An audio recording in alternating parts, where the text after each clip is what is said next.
اللهم صل على محمد وعلى آل محمد. أعوذ بالله من الشيطان الرجيم. بسم الله الرحمن الرحيم. اقرأ باسم ربك الذي خلق خلق الإنسان من علق اقرأ وربك الأكرم الذي علم بالقلم علم الإنسان ما لم يعلم. സദഖല്ലാഹുൽ അലീം. അള്ളാഹുവിൻ്റെ മഹത്തായ അനുഗ്രഹത്താൽ റമളാനിലെ ആദ്യ 10 നമ്മൾ ഐതിഹാസികമായി മറികടന്നു. അന്തരീക്ഷം തപിക്കുന്നതാണ്, പക്ഷേ നമ്മെ അത് ബാധിച്ചിട്ടില്ല. ബാധിക്കാതിരിക്കാൻ കാരണം നാം മാനസികമായി അതിന് തയ്യാറായി എന്നതാണ്. ഇത് വേനലാണ്, അള്ളാഹു നമ്മോട് കൽപ്പിച്ചതാണ്, ഇത് ഞാൻ എടുത്തേ പറ്റൂ. ഈ ഒരു റെഡിനെസ്, ഈ ഒരു മൈൻഡ്ഫുൾനെസ്, ഇത് ലഭിക്കാനാണ് ഈ വേദഗ്രന്ഥം അള്ളാഹു നമുക്ക് നൽകിയത്.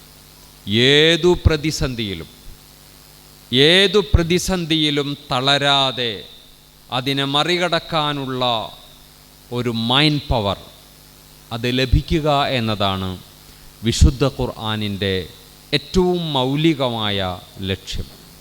വനുനസ്സിലു മിനൽ ഖുർആൻ മാ ഹുവ ശിഫാഉൻ വറഹ്മത്തുൽ ലിൽ മുഅ്മിനീൻ. ഈ വേദഗ്രന്ഥം ഇറക്കിയതു തന്നെ മാ ഹുവ ശിഫാ, നിങ്ങളുടെ ഉള്ളിലെ ആന്തരികമായ സംഘട്ടനങ്ങളെ മുഴുവൻ, എല്ലാ ഇൻറ്റേർണൽ കോൺഫ്ലിക്ട്സും ഇല്ലാതെയാക്കി നിങ്ങൾക്കൊരു റിഥം ഓഫ് ലൈഫ്, ഒരു സുഖം നിങ്ങൾക്ക് തരും. പ്രതിസന്ധികളെ മറികടക്കാൻ മറഅയ്തു റസൂലല്ലാഹി സ്വല്ലല്ലാഹു അലൈഹി വസല്ലമ ഇല്ലാ മുത്തബസ്സിമ, പുഞ്ചിരിച്ചുകൊണ്ടല്ലാതെ ആ തിരുദൂതരുടെ മുഖം ഞാൻ കണ്ടിട്ടേയില്ല എന്ന് 10 വർഷം തിരുദൂതർ സല്ലല്ലാഹു അലൈഹി വസല്ലമയ്ക്ക് ഖിദ്മത്ത് ചെയ്ത അനസ് ഇബ്നു മാലിക് റളിയല്ലാഹു അൻഹു പറയുന്നുണ്ട്. ആ ഒരു വലിയ മാനസിക ശക്തി അത് ഈ വേദഗ്രന്ഥം തരുന്ന ശക്തിയാണ്. വിശുദ്ധ ഖുർആനിലെ ഏറ്റവും വലിയ അധ്യായം പശു എന്ന അധ്യായമാണ്. ഖുർആനിൻ്റെ ഒരു പ്രത്യേകത, അത് സാർവജനീനം എന്നത് മാത്രമല്ല, അത് സർവകാലത്തേക്കും ഫിറ്റായ ഒന്നാണ്. It is living book. അതിങ്ങനെ ലൈവാണ് എന്നതാണ്. 1500 വർഷങ്ങൾക്ക് മുമ്പ് പറഞ്ഞ വർത്തമാനം, പശുവിനെക്കുറിച്ചുള്ള ചർച്ച, കേരള സാഹചര്യത്തിൽ, ഇന്ത്യയുടെ സാഹചര്യത്തിൽ പശു രാഷ്ട്രീയം എന്താണ് എന്നതിനെക്കുറിച്ച് നമുക്ക് കൃത്യമായി അറിയാം. ഏറ്റവും ഹോട്ട് ആയ വിഷയമാണ് പശു എന്ന് പറയുന്നത്. ആ അധ്യായം തുടങ്ങുന്നത് അലിഫ് ലാം മീം ദാലിക്കൽ കിതാബ് ലാ റൈബ ഫീഹി എന്ന് പറഞ്ഞുകൊണ്ടാണ്. അങ്ങനെ വല്ലദീന യുഅ്മിനൂന ബിൽ ഗൈബ്, ഗൈബിൽ വിശ്വസിക്കുക എന്നത് കാണാത്ത ഈശ്വരനിൽ വിശ്വസിക്കുക എന്നതുകൂടി അതിൽ ഉൾപ്പെട്ടതാണ്. വല്ലദീന യുഅ്മിനൂന ബിൽ ഗൈബി വയുഖീമൂന സ്സലാ വമിമ്മാ റസഖ്നാഹും യുൻഫിഖൂൻ. ഇഖാമത്തു സ്വലാത്ത് പറയുന്നിടത്തൊക്കെ ഈതാഉ സകാത്ത് ഖുർആൻ ആവർത്തിച്ചു പറയുന്നുണ്ട്. എന്ന് മാത്രമല്ല, ഫവൈലുൽ ലിൽ മുസല്ലീന അല്ലദീന ഹും അൻ സ്വലാത്തിഹിം സാഹൂൻ അല്ലദീന ഹും യുറാഊൻ വയംനഊനൽ മാഊൻ. ആളുകൾക്ക് ഉപകാരമില്ലാത്തവർ, അവരുടെ ആരാധനകൾ അവർക്ക് നാശമാണ് എന്നാണ് അല്ലാഹു റബ്ബുൽ ഇസ്സത്ത് പറയുന്നത്. ഞാനൊരു ഭാര്യ എന്ന അർത്ഥത്തിൽ എൻ്റെ ഭർത്താവിന് ഞാൻ ഉപദ്രവകാരിയാകരുത്, ഉപകാരിയാകണം. ഞാനൊരു ഉമ്മ എന്ന അർത്ഥത്തിൽ എൻ്റെ മക്കൾക്ക് ഉപദ്രവകാരിയാകരുത്, ഞാൻ ഉപകാരിയാകണം. ഞാനൊരു ഹസ്ബൻഡ് എന്ന അർത്ഥത്തിൽ എൻ്റെ ഭാര്യയ്ക്കൊരു തലവേദനയാകരുത്, എൻ്റെ ഭാര്യയുടെ ശിരസ് തടവുന്ന നല്ലൊരു ഭർത്താവായി തീരണം. ഞാൻ ഒരു അയൽക്കാരൻ എന്ന നിലക്ക് അയൽവാസിക്ക് ഒരു ഉപദ്രവകാരിയാകരുത്. അങ്ങനെ തുടങ്ങി അൽ മുസ്ലിമു മൻ സലിമൽ മുസ്ലിമൂന മിൻ ലിസാനി വയദി. എല്ലാവർക്കും ആഹ്ലാദം, എല്ലാവർക്കും സന്തോഷം, എല്ലാവർക്കും സമാധാനം. യസ്സിറു വലാ തുഅസ്സിറു ബഷിറു വലാ തുനഫിറു. നിങ്ങളെല്ലാവർക്കും എളുപ്പമാക്കി കൊടുക്കുക. പിള്ളേരെ നിങ്ങൾ കഷ്ടപ്പെടുത്തരുത്, ഹസ്ബൻഡിനെ കഷ്ടപ്പെടുത്തരുത്, ഭാര്യമാരെ നിങ്ങൾ കഷ്ടപ്പെടുത്തരുത്, വിദ്യാർത്ഥികളെ കഷ്ടപ്പെടുത്തരുത്, ടീച്ചേഴ്സിനെ, സ്റ്റുഡൻസ് കഷ്ടപ്പെടുത്തരുത്. യസ്സിറു, എല്ലാവർക്കും എളുപ്പമാക്കി കൊടുക്കുക, വഴിയിൽ നിന്ന് തടസ്സം മാറ്റി കൊടുക്കുക. അത് ഈമാൻ്റെ ഭാഗമാണ്. എല്ലാവർക്കും ബഷിറു, എല്ലാവർക്കും ഹാപ്പിനെസ് പകരുക, എപ്പോഴും മുഖത്ത് പുഞ്ചിരി പുഞ്ചിരി ഉണ്ടാകട്ടെ. എപ്പോഴും ഖൗലുൻ മഅറൂഫ്, നല്ല വാക്കുകൾ പറയട്ടെ. ഖൗലുൻ ബലീഗ, മറ്റുള്ളവർക്ക് സ്വാധീനം ചെലുത്തുന്ന വർത്തമാനം പറയട്ടെ. ഖൗലുൻ മഅറൂഫ് ഖൈറും മിൻ സ്വദഖ യത്ബഉഹാ അദാ, മുഖം കറുപ്പിച്ച് ആളുകൾക്ക് സ്വതക്ക കൊടുത്ത് അതിനുശേഷം അവരെ വേദനിപ്പിക്കുന്നതിനേക്കാൾ ഉത്തമം നല്ല വാക്ക് പറയലാണ്, ഒന്നും കൊടുത്തില്ലെങ്കിലും പ്രശ്നമില്ല. ഇങ്ങനെ അൽ ബഖർ ഇങ്ങനെ തുടങ്ങുമ്പോൾ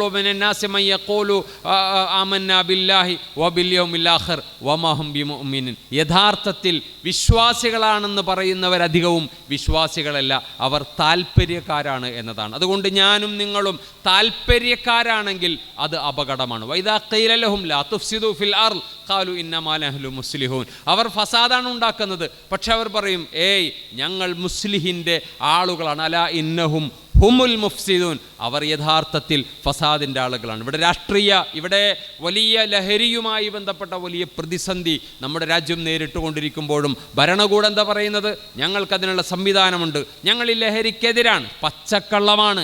ഈ ലഹരി കൊടുത്ത് ഈ രാജ്യത്തെ മുടിപ്പിക്കുന്നത്, ഈ രാജ്യം നിലനിൽക്കുന്നത് മദ്യത്തിൻ്റെയും മയക്കുമരുന്നിൻ്റെയും വരുമാനം കൊണ്ടാണ് എന്നത് നമ്മെ തലതാഴ്ത്തേണ്ട ഏറ്റവും വലിയ ഗതികേടാണ്. ഈ രാജ്യത്തിൻ്റെ ശില്പി, ഈ രാജ്യത്തിന് സ്വാതന്ത്ര്യം നേടിക്കൊടുക്കാൻ നേതൃത്വം കൊടുത്ത മഹാത്മജി പറഞ്ഞത്, എനിക്ക് അധികാരം ലഭിച്ചാൽ ആദ്യം എടുക്കുന്ന തീരുമാനം മദ്യമുക്ത രാജ്യം എന്നതാണ്. Prohibition means new life for many millions എന്ന് മഹാത്മജി അങ്ങ് ഇന്ത്യയിൽ എഴുതുകയുണ്ടായി. ഇതിൻ്റെ പ്രൊഹിബിഷൻ, മദ്യത്തിൻ്റെ നിരോധം എന്നത് ഒരുപാട് ആളുകൾക്ക് മനോഹരമായ ജീവിതം നയിക്കുക എന്നതാണ്. വിശുദ്ധ ഖുർആൻ മുന്നോട്ട് വയ്ക്കുന്ന പ്രധാനപ്പെട്ട ആശയങ്ങളിലൊന്ന് കള്ളില്ലാത്ത, മദ്യമില്ലാത്ത, ലഹരിയില്ലാത്ത ഒരു ലോകമാണ്. ലോകത്ത് ഒരേ ഒരു ഉദാഹരണമാണ് മദീനയിൽ മുഹമ്മദ് സല്ലല്ലാഹു അലൈഹി വസല്ലമ. വേറെ ഒരാൾക്കും അവകാശപ്പെടാൻ കഴിയുകയില്ല, ഒരു രാഷ്ട്രത്തിനും അവകാശപ്പെടാൻ സാധിക്കുകയില്ല. ലോകത്ത് ഒരേ ഒരു രാജ്യം മാത്രമേ ഇതിന് ഉദാഹരണമായുള്ളൂ, മദ്യമുക്ത മദീന. മദ്യമുക്ത മദീന, മദ്യം ഒരു തുള്ളി കൊടുക്കാൻ ലഭിക്കാൻ ഇല്ലാത്ത ഒരു രാജ്യം എന്നത് മദീനയ്ക്ക് മാത്രം അവകാശപ്പെടാൻ കഴിയുന്ന കാര്യമാണ്. ഒരു രാജ്യത്തിൻ്റെ യശസ് എന്നത് മദ്യമില്ലാത്ത, ലഹരിയില്ലാത്ത രാജ്യമെന്നതാണ്. പക്ഷേ നമ്മുടെയൊക്കെ ക്യാമ്പസുകളിൽ, നമ്മുടെയൊക്കെ വീട്ടകങ്ങളിൽ ഫ്രിഡ്ജ് തുറന്നാൽ ഗൾഫിൽ പോയ നമ്മുടെ സഹോദരങ്ങൾ ഒക്കെ വ്യാപകമായി ഇതിന് അടിമകളാണ്. ആണുങ്ങൾ ഉപയോഗിച്ചിരുന്ന ഈ പാനീയം അല്ലെങ്കിൽ ഈ ലഹരി, അതിൻ്റെ MDMഉം LSDയും അടക്കമുള്ള സാധനങ്ങൾ വ്യാപകമായി ഇന്ന് പെൺകുട്ടികൾ ഉപയോഗിക്കുന്നു എന്നതാണ് ഏറ്റവും ഗുരുതരമായ ഒരു പ്രശ്നം. ഈ പ്രശ്നങ്ങളെ മുഴുവൻ ഖുർആൻ അഡ്രസ്സ് ചെയ്യുന്നുണ്ട്. നിങ്ങളുടെ വീട്ടകത്തെ സമാധാനം വേണോ? നിങ്ങളുടെ മക്കളെ നിങ്ങൾക്ക് നല്ല രൂപത്തിൽ വളർത്താൻ സാധിക്കണോ? നിങ്ങൾക്ക് ദുനിയാവും ആഖിറവും രക്ഷപ്പെടാൻ സാധിക്കണമോ? ഈ വേദഗ്രന്ഥമല്ലാതെ മറ്റൊരു പരിഹാരവുമില്ല എന്ന് അല്ലാഹു റബ്ബുൽ ഇസ്സത്ത് പറയുന്നുണ്ട്. പശുരാഷ്ട്രീയത്തെ മുന്നോട്ട് വയ്ക്കുന്ന പ്രധാനപ്പെട്ട കാര്യം നിങ്ങൾ പശുവിനെ ആരാധിക്കരുത് എന്ന് പറയാൻ വേണ്ടിയാണ്. ഇന്നും അതൊരു ആരാധ്യ വസ്തുവാണ്. രാജസ്ഥാനിൽ 1.5 വയസ്സുള്ള ഒരു കുട്ടിയെ ഒരു പോലീസ് ഉദ്യോഗസ്ഥൻ ചവിട്ടിക്കൊന്നു. രാജ്യം ഞെട്ടിവിറച്ചില്ല. രാജ്യത്തിനത് പ്രശ്നം പോലുമായില്ല. ഈ പ്രധാനമന്ത്രി പോലും ഈ അർത്ഥത്തിൽ മനുഷ്യരെ അടിച്ചു കൊല്ലുന്നതിനെക്കുറിച്ച് പറഞ്ഞപ്പോൾ വാഹനം ഓടിച്ചു പോകുമ്പോൾ ഇടയ്ക്ക് പൂച്ചൊക്കെ അതിൻ്റെ ഇടയിൽ കയറി ചതഞ്ഞരയാറുണ്ട്. അതൊന്നും ആരും പരിഗണിക്കാറില്ല എന്നതാണ്. മനുഷ്യന് വിലയില്ലാത്ത രാജ്യത്ത് പശുവിന് വലിയ വിലയാണ്. ഇവിടെയാണ് വിശുദ്ധ ഖുർആൻ്റെ ഏറ്റവും വലിയ അധ്യായം പശുവാകുന്നതിൻ്റെ പുതിയ കാല സമകാലിക രാഷ്ട്രീയ പ്രസക്തി എന്നാണ് ഞാൻ പറഞ്ഞു വരുന്നത്. വഇദ് ഖാല മൂസ ലിഖൗമിഹി യാ ഖൗം, മൂസ തൻ്റെ ജനതയോട് പറഞ്ഞു, നിങ്ങൾ പശുവിനെ അറുക്കുക എന്ന്. അപ്പോൾ അവർ ചോദിക്കുന്നുണ്ട്, അതത്തഖിദുനാ ഹുസ്വ, എന്താ മൂസയെ പറയുന്നത്? തമാശ പറയാം? ഞങ്ങൾ ആരാധിക്കുന്ന ഈ വസ്തുവിനെ അറുക്കുകയോ? നീ ഞങ്ങളോട് തമാശ പറയാം? അപ്പോൾ മൂസ പറഞ്ഞു, തമാശയല്ല, വളരെ ഗൗരവത്തിൽ അള്ളാഹു പറഞ്ഞതാണ്. അപ്പോൾ അവർ അതിന് രക്ഷപ്പെടാൻ വേണ്ടി പലതും ചോദിച്ചു. ഏതാണ് പശു? അതിൻ്റെ കളർ എന്താണ്? അതെങ്ങനെയാവണം? എന്താണ്? ഞങ്ങൾക്ക് ഇന്നൽ ബഖറ തശാബഹ അലൈന, എപ്പോഴും കൺഫ്യൂഷൻ തീർന്നിട്ടില്ല എന്നൊക്കെ പറഞ്ഞത് ഇത് രക്ഷപ്പെടാൻ ശ്രമിച്ചപ്പോൾ അവർ കൂടുതൽ കുരുക്കപ്പെട്ടു. അവസാനം അവർ ആരാധിക്കുന്ന സ്വർണ്ണ നിറമുള്ള പശുവിനെ തന്നെ അവർക്ക് ബലി കൊടുക്കേണ്ടി വന്നു. അള്ളാഹു പഠിപ്പിക്കുന്നത് എല്ലാ അർത്ഥത്തിലുമുള്ള വിഗ്രഹങ്ങളെ നിങ്ങൾ വലിച്ചെറിയുക, അള്ളാഹുവിൽ മാത്രം അഭയം തേടുക എന്നതാണ്. വിശുദ്ധ ഖുർആനിൻ്റെ ഏറ്റവും വലിയ സന്ദേശമെന്ന് പറയുന്നത്. വമാ യുഅ്മിനു അക്സറുഹും ബില്ലാഹി ഇല്ലാ വഹും മുശ്രികൂൻ. നിങ്ങൾ അധിക പേരും മുഅ്മിനീങ്ങളല്ല, ശിർക്ക് ചെയ്തുകൊണ്ടാണ് നിങ്ങൾ മുഅ്മിനീങ്ങളായിട്ടുള്ളത് എന്നത് സൂറത്ത് യൂസുഫിലെ ആയത്താണ്. നമ്മുടെ സ്വഭാവത്തിൽ, നമ്മുടെ ചിന്തകളിൽ ആ അർത്ഥത്തിലുള്ള ഏതെങ്കിലും ഒരു ശിർക്ക് അത് അപകടകരമാണ്. എൻ്റെ ഭർത്താവുള്ളിടത്തോളം കാലം എനിക്ക് ഹാപ്പിയാണ് എന്ന് വിശ്വസിക്കുന്നത് ഈ ശിർക്കിൻ്റെ വകഭേദമാണ്. ഞാൻ പറയുമ്പോൾ, അല്ലെങ്കിൽ എൻ്റെ ആക്ഷൻ, ഞാൻ ഒരുപാട് ആക്ടിവിറ്റീസ് ഇവിടെ ചെയ്യുന്നുണ്ട്, എല്ലാവരും കയ്യടിക്കണം, അയാൾ ഭയങ്കര ധർമ്മിഷ്ഠനാണ്, അയാൾ വളരെ ആക്റ്റീവാണ്, അയാൾ ഗംഭീര സംഭവമാണ് എന്ന് മറ്റുള്ളവർ പറയുമ്പോൾ ഉള്ളിൽ അനുഭവിക്കുന്നൊരു സുഖമുണ്ട്, വല്ലാത്തൊരു ഹാപ്പിനെസ്. നേതൃത്വത്തെക്കുറിച്ച് റസൂലുള്ളാഹി സ്വല്ലല്ലാഹു അലൈഹി വസല്ലമ പറഞ്ഞത്, മുലപ്പാലിൻ്റെ രുചിയുള്ള ഒന്നാണ് നേതൃത്വം, പക്ഷേ നരകത്തിൽ പ്രവേശിക്കാൻ ഏറ്റവും എളുപ്പമാണ്. യാ അബാദർ ഇന്നക ലഈഫുൻ വ ഇന്നഹ അമാന. മോനെ അബൂദറെ, അത് വല്ലാത്ത ഒരു അപകടമാണ്, നീ ദുർബലനാണ്, ശക്തന് മാത്രമേ നേതാവാകാൻ സാധിക്കുകയുള്ളൂ, നാളെ ആഖിറത്തിനെ നഷ്ടപ്പെടുത്താൻ അതൊരു കാരണമാകുമെന്നതാണ്. അപ്പോൾ ഞാൻ പ്രസിഡൻറ്റോ സെക്രട്ടറിയോ എന്നതല്ല പ്രശ്നം. കുല്ലുക്കും റായിൻ, നിങ്ങളെല്ലാവരും ലീഡേഴ്സാണ് എന്ന് റസൂലുള്ളാഹി സ്വല്ലല്ലാഹു അലൈഹി വസല്ലം പറഞ്ഞു. വൽ മർഅതു റായിയത്തുൻ ഫി ബൈതി സൗജിഹ. വീട്ടിലെ ലീഡറാണ് ഭാര്യ എന്ന് പറയുന്നത്. അത് ചോദ്യം ചെയ്യുക. കുല്ലുക്കും റായിൻ വ കുല്ലുക്കും മസ്ഊലുൻ അൻ റായിയത്തി. ചോദ്യം ചെയ്യപ്പെടുക തന്നെ ചെയ്യും. എങ്ങനെയായിരുന്നു ഹോം മാനേജ്മെൻറ്റ്? നീ നിൻ്റെ മക്കളെ എങ്ങനെയാണ് വളർത്തിയത്? നിൻ്റെ ഭർത്താവിനോട് എങ്ങനെയാണ് പെരുമാറിയത്? നിൻ്റെ ഭാര്യയോട് എങ്ങനെയായിരുന്നു? എല്ലാം അല്ലാഹു റബ്ബുൽ ഇസ്സത്ത്, ഭർത്താവ് ചോദ്യം ചെയ്യപ്പെടും. യാ അയ്യുഹല്ലദീന ആമനൂ ഖൂ അൻഫുസകും വഅഹ്ലീകും നാറ. എല്ലാവരും നിങ്ങളിത് ശ്രദ്ധിക്കണം. നിങ്ങളെയും നിങ്ങളുടെ ഫാമിലിയെയും നരകത്തിൽ നിന്ന് കാത്തുരക്ഷിക്കണം. നിങ്ങൾ ചെറിയ ചെറിയ പ്രശ്നങ്ങൾ പറഞ്ഞ് അകലരുതേ. വ ഇൻ ഖിഫ്തും ശിഖാഖ ബൈനിഹിമ ഫബഅസു ഹക്കമൻ മിൻ അഹ്ലിഹി വ ഹക്കമൻ മിൻ അഹ്ലിഹ. ഹസ്ബൻഡും വൈഫും തമ്മിൽ എന്തെങ്കിലും ഇഷ്യൂ ഉണ്ടായാൽ ഹസ്ബൻഡിൻ്റെ ഭാഗത്തു നിന്നും വൈഫിൻ്റെ ഭാഗത്തു നിന്നും ഒരു ഹാക്കിം എന്ന് പറഞ്ഞാൽ സാധാരണ ഒരാളല്ല, വിവരമുള്ള ആളെ ഏൽപ്പിക്കണം ഈ പണി. ഭാര്യയും ഭർത്താവും തമ്മിൽ എന്തെങ്കിലും പിണക്കമുണ്ടായാൽ ഹക്കമൻ മിൻ അഹ്ലി. ബുദ്ധിയില്ലാത്ത മാമാനെയും ബുദ്ധിയില്ലാത്ത അളാപ്പാനെ ഏൽപ്പിക്കരുത്, അത് കൂടുതൽ വഷളാവും. അതുകൊണ്ട് അവരിൽ നിന്ന് വിവേകമുള്ള ഭർത്താവിൻ്റെ ഭാഗത്തുനിന്ന് ഒരാൾ, ഭാര്യയുടെ ഭാഗത്തുനിന്ന് ഒരാൾ. എന്നിട്ട് നിങ്ങൾ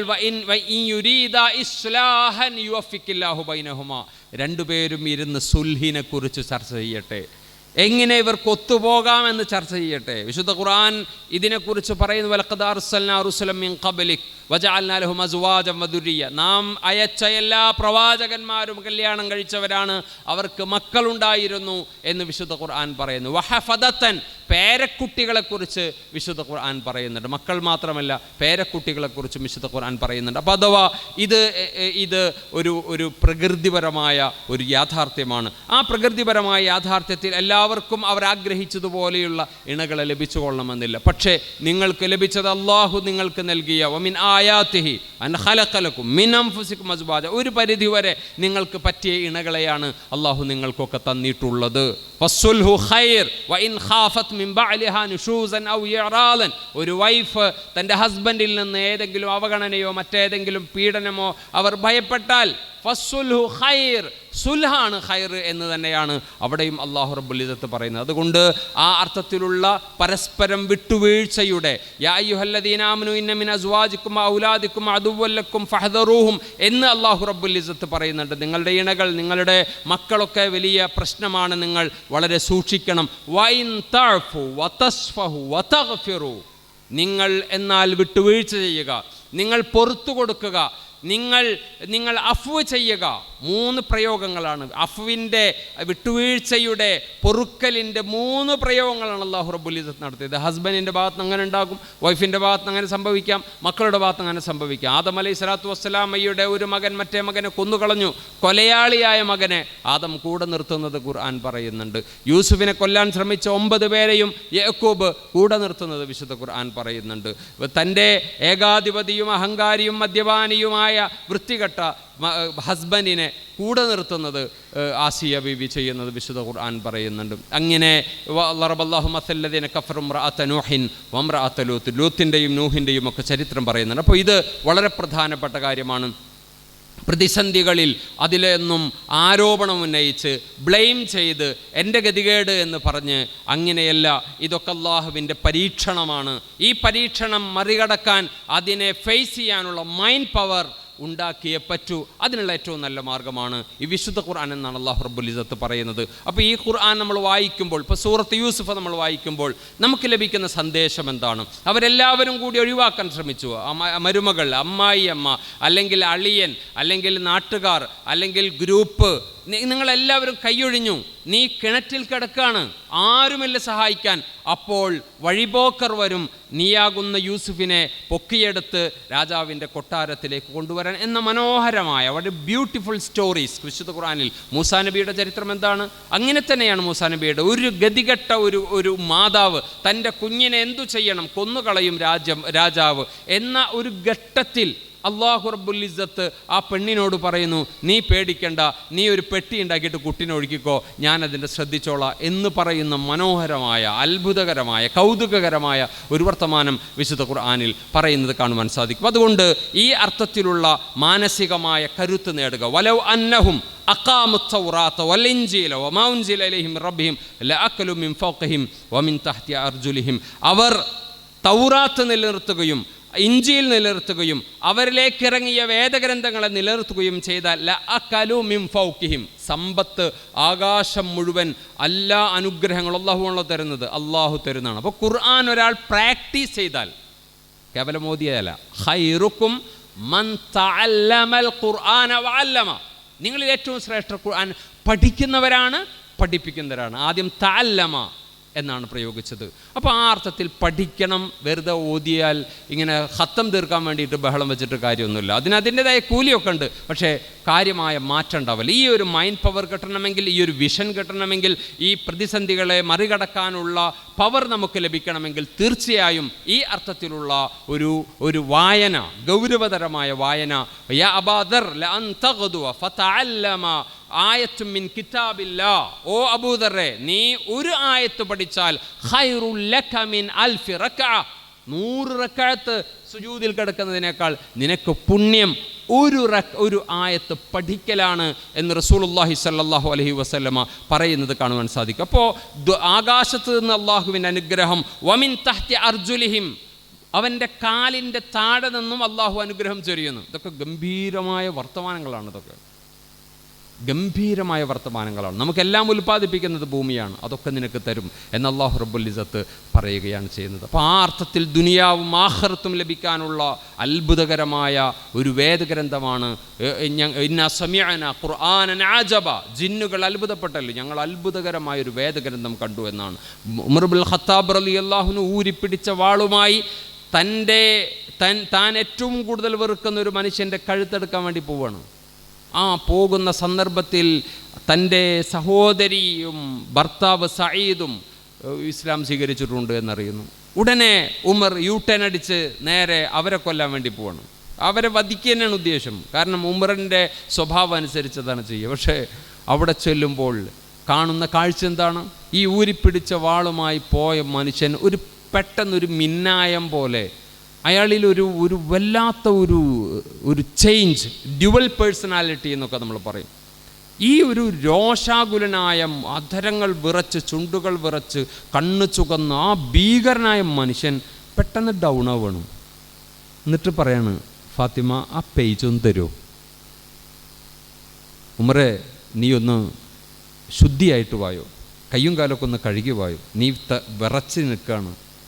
വരികയാണ്. എന്നിട്ട് ആ പേജ് എടുത്തിട്ട് ഇങ്ങനെ വായിക്കുകയാണ്. ത്വാഹ മാ അൻസൽനാ അലൈക്കൽ ഖുർആന ലിതഷ്ഖാ ഇല്ലാ തദ്കിറതൻ ലിമൻ യഖ്ശാ തൻസീലം മിമ്മൻ ഖലഖൽ അർള വസ്സമാവാതിൽ ഉലാ അർറഹ്മാനു അലൽ അർശി ഇസ്തവാ ലഹു മാ ഫിസ് സമാവാതി വമാ ഫിൽ അർളി വമാ ബൈനഹുമാ വമാ തഹ്ത അസ്സറാ وإن تجهر بالقول فإنه يعلم السر وأخفى الله لا إله إلا هو له الأسماء الحسنى إن هذا القرآن نزل بحزن.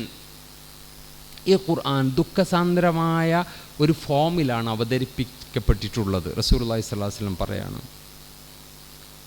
അതുകൊണ്ട് നിങ്ങൾ ഫൈദാ ഖറഅ്തുമൂഹു ഫബ്കു, നിങ്ങളത് വായിക്കുമ്പോൾ ഒന്ന് കരയണം എന്ന്. ഫഇല്ലം തബ്കു ഫതബാക്കു, കരച്ചിൽ വരുന്നില്ലെങ്കിൽ നിങ്ങൾ ഉണ്ടാക്കി കരയണം എന്ന്. ഭയങ്കര ഒരു ഫീൽ, ഭയങ്കര ഒരു ആത്മീയ സുഖം ഈ ഖുർആൻ നമുക്ക് തരുമെന്നതാണ്. അപ്പോൾ ആ ഒരു അത്ഭുതകരമായ മാറ്റം ആ മനുഷ്യനിൽ ഉണ്ടാക്കിയത് ഈ ഖുർആനാണ്. അനവധി ഉദാഹരണങ്ങൾ ചരിത്രത്തിൽ നമുക്ക് കാണുവാൻ സാധിക്കും. ഞാൻ അവസാനിപ്പിക്കുകയാണ്. ഈ അർത്ഥത്തിലുള്ള അത്ഭുതകരമായ ഒരു വേദഗ്രന്ഥം നമ്മുടെ കയ്യിൽ കിട്ടിയിട്ട് വഇദാ സമിഉ മാ ഉൻസില ഇലർ റസൂലി തറാ അഅ്യുനുഹും തഫീളു മിനദ്ദം മിമ്മ അറഫു മിനൽ ഹഖ്, അവർക്കിറങ്ങിയ ഈ വേദഗ്രന്ഥം അത് പാരായണം ചെയ്യുമ്പോൾ അവരുടെ കണ്ണിൽ നിന്ന് തറാ അഅ്യുനഹും തഫീളു മിനദ്ദം, ഇങ്ങനെ ചാലിട്ടൊഴുകുന്നത് കാണാം നാം. അപ്പോൾ നമുക്കങ്ങനെ ചാലിട്ടൊഴുകുന്നുണ്ടോ? സഹാബാക്കളുടെയൊക്കെ കണ്ണിൻ്റെ ഈ ഭാഗത്ത് ഇങ്ങനെ 2 ചാലുണ്ടാവും, കരഞ്ഞ 2 ചാലുകൾ. മിമ്മ അറഫു മിനൽ ഹക്ക്, അവർക്ക് കരച്ചിൽ വരാൻ കാരണം അതിനുള്ളിലെ ഹക്ക് മനസ്സിലായത് കൊണ്ടാണ് അറഫ എന്ന് പ്രയോഗിച്ചത്. അറഫ എന്ന് പറയുന്നത് കേവലം ആലിമ എന്നതല്ല, അത് വലിയ ഒരു ഉയർന്ന പദമാണ്, അതൊരു തിരിച്ചറിവാണ്. അറഫയിൽ നിൽക്കുക എന്നൊക്കെ ഇല്ല, അൽ ഹജ്ജ് അറഫ. അപ്പോൾ അറഫ എന്ന് പറയുന്നത് ഗംഭീര ഒരു സംഭവമാണ്, അതൊരു ഇൻസൈറ്റാണ്, കൃത്യമായ അവബോധത്തിനാണ്, ബസ്വീറത്തിനാണ് അറഫ. അറഫു മിനൽ ഹക്ക്, അവർ ഈ ഹക്ക് അറിഞ്ഞപ്പോഴാണ് അവർക്ക് കരച്ചിൽ വരുന്നത്. അപ്പോൾ അവർക്ക് ദുനിയാവിൻ്റെ പ്രശ്നങ്ങളൊന്നും പ്രശ്നമല്ല എന്നുള്ളതാണ്. അവർക്ക് അള്ളാഹുവിനെ കുറിച്ച് അടിയുറച്ച വിശ്വാസമാണ്. ഹുദൈബിയ സന്ധിയുടെ ഘട്ടത്തിൽ കണ്ടിട്ടില്ലേ? ഹുദൈബിയ സന്ധിയിൽ മുഹമ്മദ് സല്ലല്ലാഹു അലൈഹി വസല്ലം 5 വർഷം ബദർ കഴിഞ്ഞു, ഉഹദ് കഴിഞ്ഞു, പിന്നെ 2ാം ബദർ കഴിഞ്ഞു. അങ്ങനെ ഓരോ വർഷം 2ാമത്തെ വർഷമാണ് ബദർ കഴിഞ്ഞത്, അടുത്ത വർഷമാണ് ഉഹദ് കഴിഞ്ഞത്, അത് കഴിഞ്ഞിട്ട് വീണ്ടും 2ാം ബദർ നടന്നു. ഇങ്ങനെ സംഘർഷം ഉള്ള അവസ്ഥയിലാണ് 5ാമത്തെ വർഷം കഴിഞ്ഞ് 6ാമത്തെ വർഷം ദുൽഖഅദിൽ നബിയും 1400 പേര് കൂടെ മക്കയിലേക്ക് ഒരു പ്രകടനം നടത്തുന്നത്. എന്നാലോചിച്ച് നോക്കൂ, അവരുടെ ധൈര്യം എവിടെ? അവരുടെ കയ്യിലാകെ ഒരു സാധാരണ ഒരു വാൾ മാത്രമേ ഉള്ളൂ. ആ ധൈര്യം ഇതാണ്. അവിടെ ചെന്നു, അപ്പോൾ കഅബയിൽ നിന്ന് അവർ തടയപ്പെട്ടു, തവാഫ് ഉംറ ചെയ്യാൻ പറ്റില്ല എന്ന് പറഞ്ഞു. ഉസ്മാൻ റളിയല്ലാഹു അൻഹു പ്രതിനിധിയായി നിശ്ചയിച്ചു, ഉസ്മാനെ കാണാനില്ല. അപ്പോൾ ഉസ്മാനെ കൊന്നു എന്ന് മനസ്സിലാക്കിയിട്ട് ഒരു തഹ്ത ഷജറ, ഒരു മരത്തിൻ്റെ താഴെ വെച്ചിട്ട് റസൂൽ പറഞ്ഞു, നമ്മൾ യുദ്ധം ചെയ്ത് അവരുമായി ഏറ്റുമുട്ടിയിട്ടപ്പോൾ ഉസ്മാൻ്റെ രക്തത്തിന് പകരം ചോദിച്ചപ്പോൾ എല്ലാവരും ബയ്യത്ത് ചെയ്തു. നോക്കണം, അവരുടെ കയ്യിലൊന്നുമില്ല. സൂറത്തുൽ ഫത്ഹ് വായിച്ചാൽ മനോഹരമാണ് ആ ദൃശ്യമൊക്കെ. നോക്കൂ നിങ്ങൾ, അള്ളാഹുവിന് അവരുടെ ഹൃദയത്തിലുള്ളത് മനസ്സിലായി എന്നാണ് അള്ളാഹു ആ സന്ദർഭത്തിൽ പറയുന്നത്. എവിടുന്നാണ് അവർക്ക് ഈ ധൈര്യം? എവിടേക്ക് അവർ മരിക്കാനാണ് അവർ പോകുന്നത്? ഈ ഇസ്രയേൽ എന്ന് പറയുന്ന എത്ര വലിയൊരു രാജ്യത്തേക്ക് ഈ പിള്ളേർ പറന്നിറങ്ങില്ലേ? ഇപ്പോഴും അവരുടെ ചങ്കൂറ്റം എവിടെ നിന്ന് കിട്ടിയിരുന്നു? ഹും അഹ്ലുൽ ഖുർആൻ ഇന്നലില്ലാഹി അഹ്ലീന മിനൻ നാസ്, അള്ളാഹുവിനെ ജനങ്ങളിൽ അള്ളാഹുവിൻ്റെ ചില ആളുകളുണ്ട്. ഹും അഹ്ലുൽ ഖുർആൻ, അവർ ഖുർആൻ്റെ ആളുകളാണ്. അവരെ ഒന്നും ചെയ്യാൻ പറ്റില്ല. അവരുടെ മനസ്സ് ഭയങ്കര പവർഫുള്ളാണ്. ഉമർ ദേഷ്യപ്പെട്ടല്ലോ റസൂലിനോട്, താങ്കൾ നബിയാണെന്നൊക്കെ ചോദിച്ചല്ലോ. എന്താ കാരണം? ഇവർ യുദ്ധത്തിന് തയ്യാറായിട്ട് നിൽക്കുന്ന സമയത്ത് ഒരു ഭയങ്കര ഒരു അത്ഭുതം സംഭവിക്കുകയാണ്. അവിടെ നേരെ ഹുദൈബിയ സന്ധിയിലേക്ക് വരുന്നു, എല്ലാം അടിയറവ് പറഞ്ഞിട്ട് തിരിച്ചു പോകണം. ഖൂമു എന്ന് പറഞ്ഞു, എണീക്കാൻ പറഞ്ഞു. ഞങ്ങൾ എണീക്കില്ല എന്ന്. വീണ്ടും റസൂൽ പറഞ്ഞു, ഖൂമു ഫൻഹറു, നിങ്ങൾ നെഹർ ചെയ്യുക, ബലിയെറുത്തിട്ട് നമുക്ക് തിരിച്ചു പോവാം മദീനയിലേക്ക്. അവർ പോകണില്ല. 3 തവണ പറഞ്ഞിട്ട് ഇവരെണീക്കാൻ തയ്യാറല്ല. അപ്പോഴാണ് ഉമ്മു സലമ, ഇമാം ഹാഫിദ് ഇബ്നു ഹജർ അതിനെക്കുറിച്ച് പറയുന്നത്, വലിയ ബുദ്ധിമതിയായ പ്രവാചക പത്നിമാരിലാണ് ഉമ്മു സലമ. ഉമ്മു സലമ പറഞ്ഞു, റസൂൽ താങ്കൾക്ക് ഒരു ട്രിക്ക് പറഞ്ഞുതരാം, താങ്കൾ ആദ്യം ബലിയെറുത്ത് തലമുടിയൊക്കെ എടുക്കുക, അപ്പോൾ അവരത് ചെയ്തോളൂ എന്ന് പറഞ്ഞു. അങ്ങനെ അവർ ചെയ്തു, റസൂൽ ചെയ്തു, അവരും കൂടെ ചെയ്തു.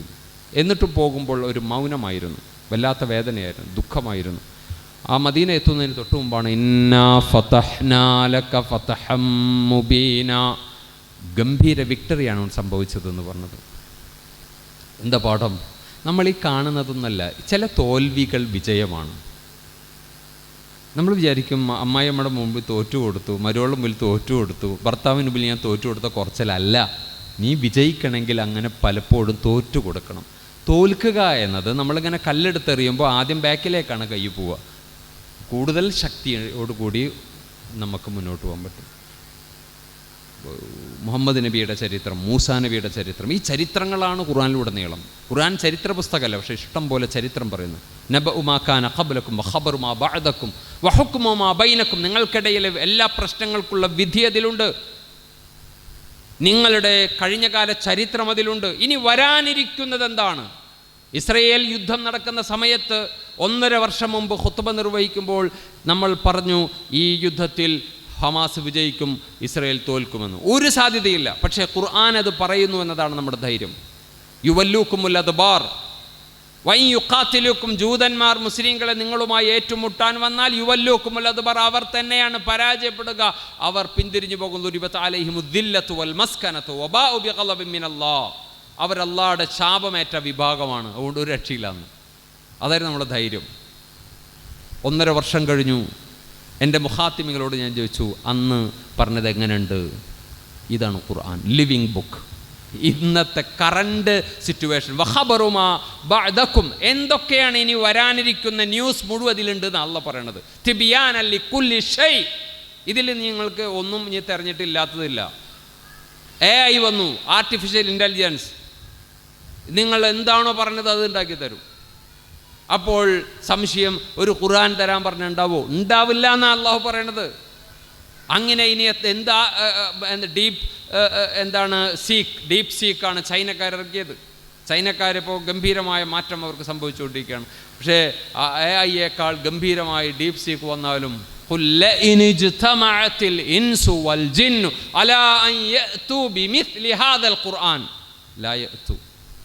ഇതുപോലൊരു സാധനം കൊണ്ടുവരാൻ പറ്റില്ല. ഈ ഖുർആനിലുള്ളിടത്തോളം കാലം ലോകത്ത് ഈ സമുദായത്തെ പരാജയപ്പെടുത്താൻ സാധിക്കുകയില്ല. ഈ ഖുർആനെതിരെ ഒരുപാട് ശ്രമങ്ങൾ നടത്തുന്നുണ്ട്. ആ ശ്രമങ്ങൾ ഒരിക്കലും വിജയിക്കുകയില്ല. അവസാനിപ്പിച്ചുകൊണ്ട് പറയാനുള്ളത്, ആദ്യം നമ്മൾ പഠിക്കേണ്ടത് ഫിഖ് അല്ല. പള്ളി ദർസുകളിൽ ആദ്യം പഠിപ്പിക്കുക ഫിഖ്, ഫത്തുൽ മൊയ്നും ഇതൊക്കെ പഠിപ്പിക്കുക. അതോടുകൂടി അതിൽ കിടന്നു ഷാഫി, ഈ ഷാഫിയുടെ ആളാണ്, അല്ലെങ്കിൽ ഹനഫിയുടെ ആളാണ്, ഹംബലിയുടെ ആളാണ്, അങ്ങനെ കൊണ്ട് പെടുത്താണ്. ഇത് കഴിഞ്ഞിട്ടാണ് ഹദീസ് പഠിക്കണത്. ഏറ്റവും അവസാനമാണ് ഖുർആൻ പഠിക്കുക. ആദ്യം പഠിക്കേണ്ടത് ഖുർആനാണ്. ആദ്യം മുഹമ്മദ് നബി ഇവിടെ വന്തി ഖുർആൻ തരാനാണ്. ഖുർആൻ്റെ വിശദീകരണമാണ് ഹദീസ്, അതിനുശേഷമാണ് ഫിഖ്. അതുകൊണ്ട് ഖുർആൻ പഠിക്കുക. ഖുർആൻ പഠിക്കുക എന്ന് പറഞ്ഞാൽ തഫ്സീർ വായിക്കലല്ല. തഫ്സീർ ഇനിയും വരും. ഇവിടുത്തെ തഫ്സീറുകളൊക്കെ വായിക്കുന്ന ഒരു ആയുസ് മതിയാവില്ല. ആവശ്യത്തിന് സംശയമുള്ള കാര്യം, ലഖദ് യസ്സർനൽ ഖുർആൻ, ഞാൻ വളരെ എളുപ്പമാണ് ഈ ഖുർആൻ ആക്കിയിട്ടുള്ളത്, ഒരു ഖഫാവില്ല. വൈലുലിൽ മുസല്ലീൻ, എന്ത് തഫ്സീറിന് ആവശ്യം? നിസ്കരിക്കുന്നവർക്ക് നാശം. വൈലുല്ലി കുല്ലി ഹുമസത്തിൽ ഹുമസ, സംസാരം മൂലം ആങ്ങി മൂലം ആൾക്കാരെ കളിയാക്കുന്നവർക്ക് സർവനാശം. എന്താ അതിന് വേണ്ടത്? എന്ത് വിശദീകരണം അതിന് വേണ്ടത്? അപ്പം നിങ്ങൾക്ക് അങ്ങനെ വല്ല വിശദീകരണം ആവശ്യമുള്ളത് മാത്രം ക്ലിക്ക് ചെയ്താൽ മതി. അതല്ലാതെ ഈ തഫ്സീറുകൾ മുഴുവൻ, അത് മൗലാന മൗദൂദി തന്നെ പറഞ്ഞു, ഞാൻ ഇത് കുറച്ചുകൂടി നേരത്തെ എഴുതുകയാണെങ്കിൽ അൽബക്കർ ഇതൊക്കെ കുറച്ചുകൂടി വലുതാക്കിയായിരുന്നു. കാരണം അതൊക്കെ ഇങ്ങനെ വായിച്ചു വന്നപ്പോൾ ഇൽമു കൂടി, അപ്പോൾ അവസാനം കുറേ കൂടി വിശദീകരണം വന്നു. അപ്പോൾ യഥാർത്ഥത്തിൽ അതെല്ലാം വായിക്കേണ്ട കാര്യമൊന്നുമില്ല. ഖുർആൻ അപ്പോൾ എന്താ സംഭവിക്കാന്നറിയോ? ഖുർആൻ്റെ ഊന്നൽ നഷ്ടപ്പെടും. എന്നിട്ട് തഫ്സീറിൽ, ഇതും ഫിഖഹിൻ്റെ പോലെ ഒരു അസുഖമാണത്. തഫ്സീർ ഇങ്ങനെ വന്നുകൊണ്ടിരിക്കുകയാണ്. അപ്പം അതുകൊണ്ട് തഫ്സീർ എന്നത് നിങ്ങൾക്ക് എന്തെങ്കിലും ഖഫ ഉണ്ടോ? അള്ളാഹു പറഞ്ഞല്ലോ, വലഖദ് യസ്സർനൽ ഖുർആൻ, ഞാൻ വളരെ എളുപ്പമാക്കിയിരിക്കുന്നു. അൽഹംദുലില്ലാഹി റബ്ബിൽ ആലമീൻ, റബ്ബേ എല്ലാ സ്തുതി നിനക്കാണ്. റഹ്മാനിർ റഹീം, മാലിക് യൗമിദ്ദീൻ, അന്ത്യനാളുടെ ഉടമസ്ഥനാണ്. ഇയ്യാക നഅ്ബുദു വഇയ്യാക, എന്തിനാ ഇതിനൊക്കെ തഫ്സീർ? എന്തിനാ? തഫ്സീറിൽ പലതും അതുമായി ബന്ധപ്പെട്ട ഒരുപാട് കാര്യങ്ങൾ പറയേണ്ട, അതൊന്നും അനിവാര്യമല്ല. അനിവാര്യമായത് മാത്രം ചെക്ക് ചെയ്യുക. അതല്ലാതെ ഖുർആൻ പഠിക്കാൻ ശ്രമിക്കുക. ഖുർആൻ അതിൻ്റെ ആയത്തിൽ നിന്ന്, അത് സബബുൻ നുസൂൽ ചിലതിൻ്റെ ഉണ്ടാവും, അത് നിങ്ങൾ അതിൽ നിന്ന് പഠിക്കുക.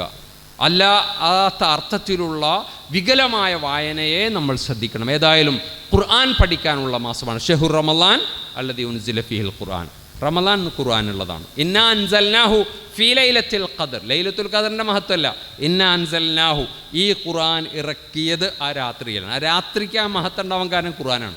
ആൾക്കാർ ആ രാത്രിയുടെ പിറകെ പോകണം ഖുർആൻ മാറ്റി വെച്ചിട്ട്.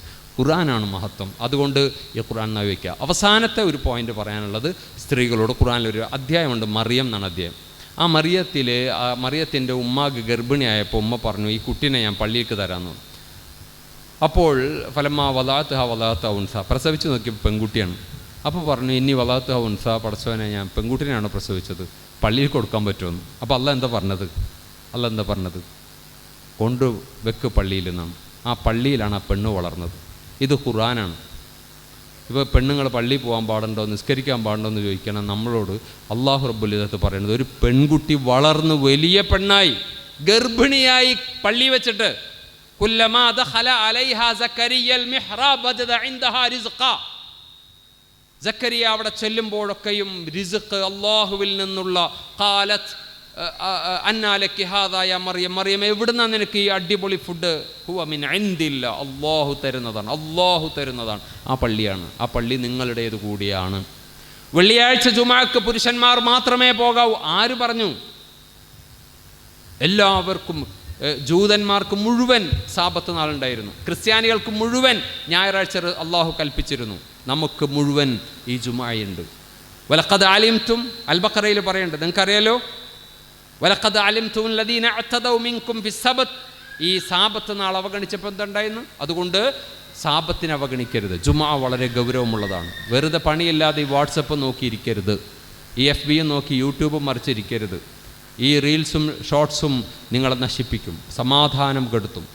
അപകടകരമായ അവസ്ഥയിലേക്ക് കുടുംബജീവിതം തകർന്നുകൊണ്ടിരിക്കണം. മക്കളെ നോക്കാൻ സമയമല്ല, ഭർത്താവിനെ പരിഗണിക്കാൻ സമയമല്ല, നല്ല ഭക്ഷണം വെക്കാൻ സമയമല്ല, ഖുർആൻ വായിക്കാൻ സമയമല്ല. അനാവശ്യത്തിൽ വമിനന്നാസി മയ്യശ്തരി ലഹുവൽ ഹദീസ് ലിയുദില്ല അൻ സബീലില്ലാ, ജനങ്ങൾ അതിൻ്റെ പിറകിൽ. അൽഹാകുമുത് തകാസുർ, ഈ തകാസുർ നിങ്ങളെ അശ്രദ്ധയിലാക്കി. എന്തൊക്കെ കാണേണ്ടത്, ഏതൊക്കെ കേൾക്കേണ്ടത്, അതുകൊണ്ട് നിങ്ങളുടെ ഡിസിപ്ലിൻ നഷ്ടപ്പെട്ടു, നിങ്ങളുടെ ആ സുഖം നഷ്ടപ്പെട്ടു. പഴയ ആളുകൾ അനുഭവിച്ചിരുന്ന ആ ഒരു സുഖം നിന്നില്ല. നിസ്കരിക്കുമ്പോൾ പോലും നിങ്ങൾക്ക് മനസ്സമാധാനം ലഭിക്കുന്നില്ല. അതുകൊണ്ട് തകാസുറു വലിച്ചെറിയുക. സുഖലോലുപതയെ നിങ്ങൾ സൂക്ഷിക്കുക, അത് അപകടമാണ്. വളരെ ഇന്ന് ഞാനൊരാളുടെ മരണം കണ്ടു, വളരെ ഇൻസൈഡൊക്കെ ചെയ്ത് വടക്കേക്കാടുള്ളൊരു സഹോദരൻ, അള്ളാഹു അദ്ദേഹത്തിന് പുറത്തു കൊടുക്കുമാറാട്ടെ. ഞാൻ ഞെട്ടിപ്പോയി. കാരണം അത്ര ആക്റ്റീവായിട്ടുള്ള ഒരു മനുഷ്യന്മാർ ഇങ്ങനെ നിരന്തരമായി മരണം സംഭവിച്ചുകൊണ്ടിരിക്കുകയാണ്. സ്വന്തം മകനാണ് ഉമ്മാനെ തലക്കടിച്ചിട്ട് കൊന്നത്. 5 പേരെ, എളാപ്പാനും ഭാര്യനൊക്കെ കണ്ടില്ല. അഫ്ഫാൻ്റെ കഥ നിങ്ങൾ വായിച്ചല്ലോ. ഇങ്ങനെയുള്ള ഏത് നിമിഷമാണ് എങ്ങനെയാണ് നമ്മൾ മരണപ്പെടുക എന്ന് പറയാൻ കഴിയില്ല. അപകടകരമായ കാലഘട്ടത്തിൽ സമാധാനം ഈ വേദഗ്രന്ഥം മാത്രമേ ഉള്ളൂ. അതുകൊണ്ട് സ്ത്രീകൾ പള്ളികളെ കൂടി പരിഗണിക്കുക. പ്രവാചകൻ്റെ പത്നിമാർ, പ്രവാചകൻ്റെ ഭാര്യമാരൊക്കെ പള്ളിയിൽ പോയിട്ടായിരുന്നു, അവർ ഇഴ്ത്തിക്കാഫിരിക്കാറുണ്ടായിരുന്നു. അതുകൊണ്ട് നമ്മുടെ പെൺമക്കളെ കൂടി ആ മഹാപുണ്യം കരസ്ഥമാക്കുവാൻ നമ്മൾ അവരെ കൂടി പരിഗണിക്കുക. അല്ലാഹു റബ്ബുൽ ഇസ്സത്ത് നമ്മെ അനുഗ്രഹിക്കുമാറാകട്ടെ. നമ്മുടെ ഈ സംഗമത്തെ അള്ളാഹു വിജയിപ്പിക്കുമാറാകട്ടെ. ഇതിൻ്റെ പിറകിൽ പരിശ്രമിച്ച ധാരാളം ആളുകളുണ്ട്, അവർക്ക് വലിയ പ്രതിഫലം അള്ളാഹു പ്രദാനം ചെയ്തു കൊടുക്കുമാറാകട്ടെ. എല്ലാ വർഷവും നമ്മളിവിടെ ഈ പരിപാടി സംഘടിപ്പിക്കുന്നുണ്ട്. ഈ ഹോളും ഈ സംവിധാനവും ഏസിയൊക്കെ ഇട്ട് തന്നിട്ടുണ്ട്. അള്ളാഹു റബ്ബുൽ ഇസ്സത്ത് സഹോദരനും അവരുടെ ഫാമിലിക്കുമൊക്കെ വലിയ പ്രതിഫലം അള്ളാഹു പ്രദാനം ചെയ്ത് അനുഗ്രഹിക്കുമാറാകട്ടെ. വളരെ വിലപിടിച്ച ഈ സമയം അള്ളാഹു റബ്ബുൽ ഇസ്സത്ത് നാളെ രേഖപ്പെടുത്തുന്ന ഒരു അവിസ്മരണീയമായ സന്ദർഭമായി, സമയമായി അള്ളാഹു ഇത് ഖബൂൽ ചെയ്യുമാറാകട്ടെ. ചെറുതും വലുതുമായ എല്ലാ പാപങ്ങളും അള്ളാഹു നമുക്ക് പുറത്തുവരുമാറാകട്ടെ. വല്ലദീന യഖൂലൂന റബ്ബനാ ഹബ് ലനാ മിൻ അസ്വാജിനാ വദുരിയാത്തിന ഖുറത്ത അയുൻ. ഇത് ഖുർആനിലെ വളരെ പ്രധാനപ്പെട്ട പ്രാർത്ഥനയാണ്. അള്ളാഹു ഞങ്ങളുടെ ഇണയിൽ നിന്ന്, ഞങ്ങളുടെ മക്കളിൽ നിന്ന് കൺകുളിർമ അനുഭവിക്കാനുള്ള സൗഭാഗ്യം തരണമേ. അള്ളാഹു റബ്ബുൽ ഇസ്സത്ത് ദുനിയാവിലും ആഖിറത്തിലും ഉപകാരപ്രദമായ മക്കളാക്കി നമ്മുടെ മക്കളെ അള്ളാഹു ഖബൂൽ ചെയ്യുമാറാകട്ടെ. ആഖിറു ദഅ്വാനാ അൽഹംദുലില്ലാഹി റബ്ബിൽ ആലമീൻ. അസ്സലാമു അലൈക്കും വറഹ്മത്തുള്ളാഹി വബറകാതുഹു.